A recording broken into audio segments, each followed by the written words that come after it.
حسد، بغض، عناد او کینه دا اکثره د خپلوانو تر مابین راځي. د آدم علیه السلام په دې ګرد لوی دنیا کې هم دغه دوه زامن حابیل او قابل د دې د مابین د حسد سره ولوېدي. معمولی خبره باندې بعضې وجې به ضروري، خو د حسد دغه نقصان هم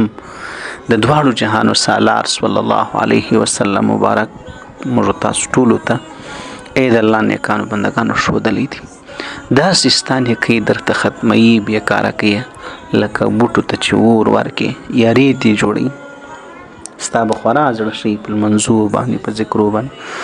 خو چې حسد درکې پکې هغه به ټول له منځه تللي. حسد اکثره وخت مخکې له دې نه چې ته د چا سره حسد وکړې هېڅ اغېز پر هغه نه کوي،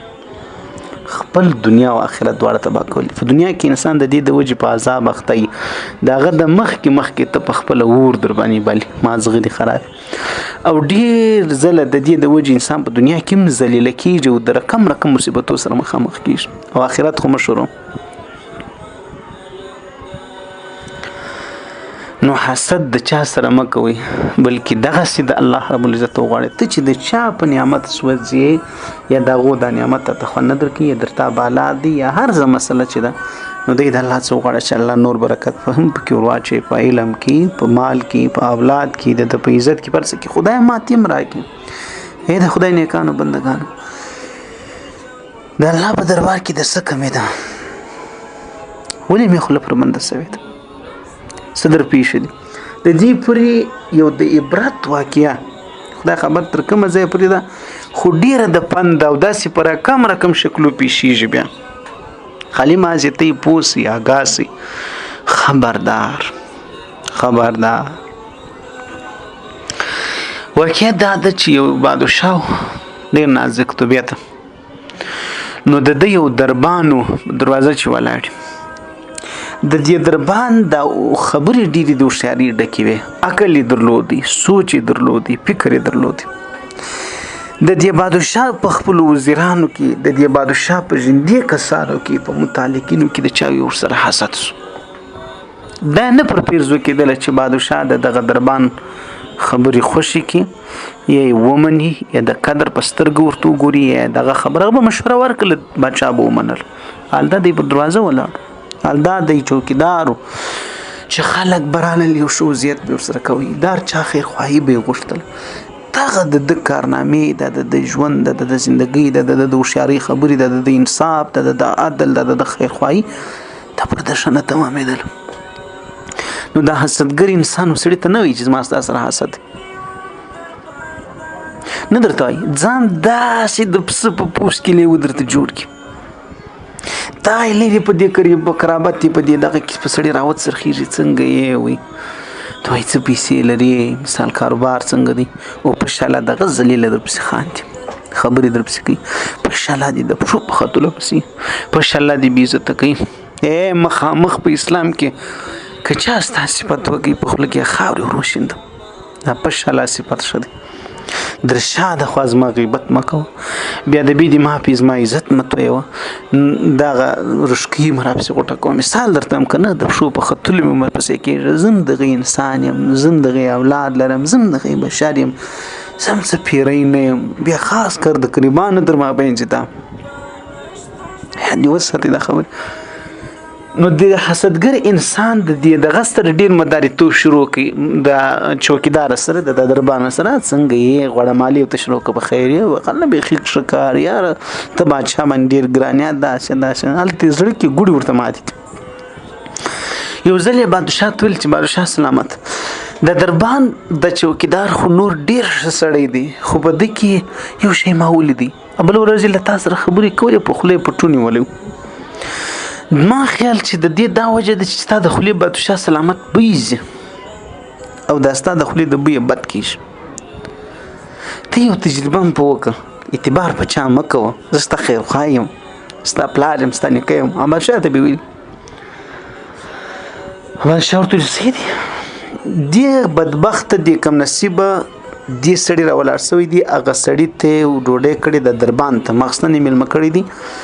باره ورته چې خامخا به نن راځي ورته چې نن ډېر مصروف نه خامخا به راځي ولې چې خوا مې سبا داسې چې ورغلی دی پیاز یې په خوړلي دي وږې په خوړلې دا څه چې د خولې بدبوی پکې پیدا کېږي هغه شی مې په خوړلی دي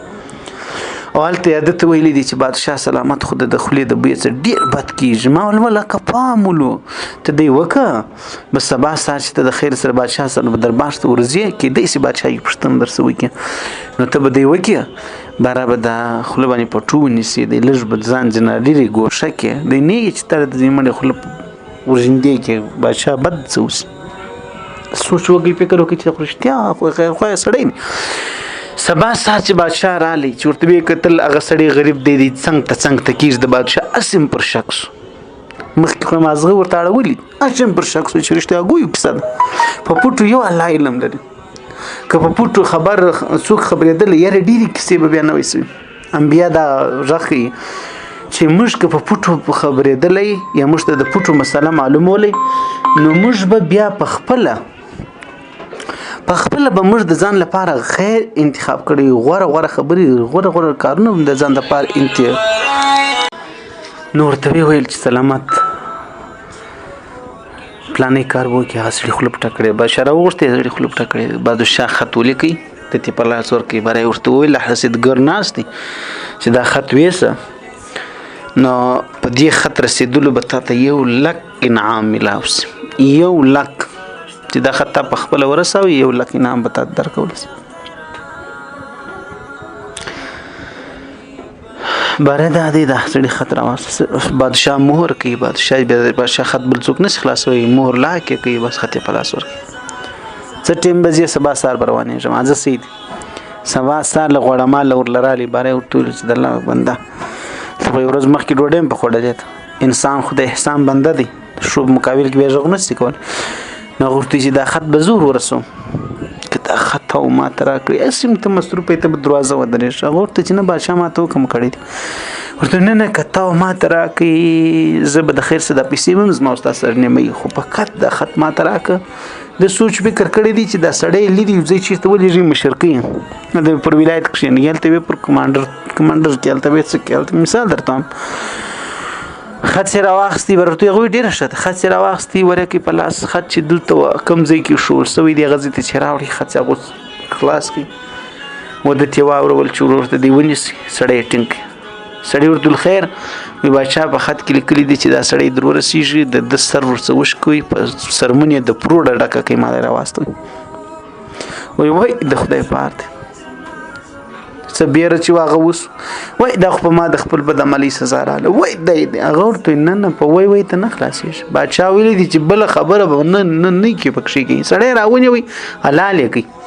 سړي سرمن یې د پوست ورته ډکه کړ د پروړه ورته ډکه کړ